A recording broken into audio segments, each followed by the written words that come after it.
Hello, and thank you for joining me today on Live with a Purpose. You ever find people trying to give you advice about stuff?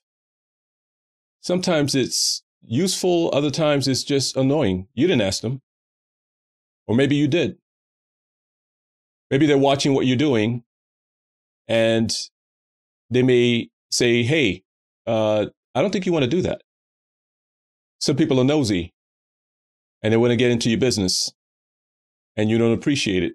But maybe the advice they have, the warning that they have, is good. It's going to keep you from problems.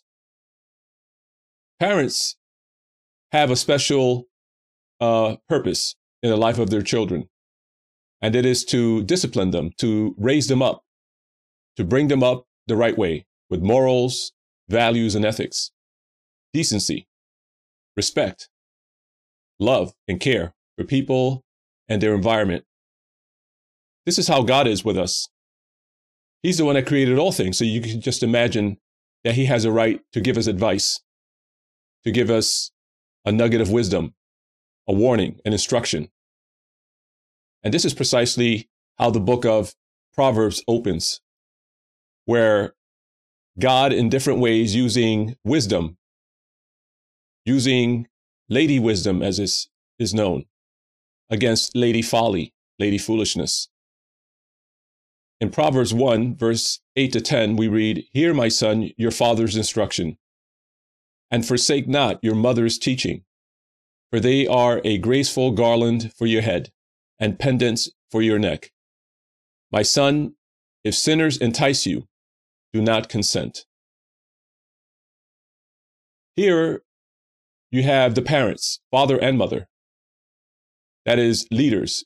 Could be grandparents, could be minister, could be a person with experience, someone who's gone through things at work, at school, perhaps one of your neighbors.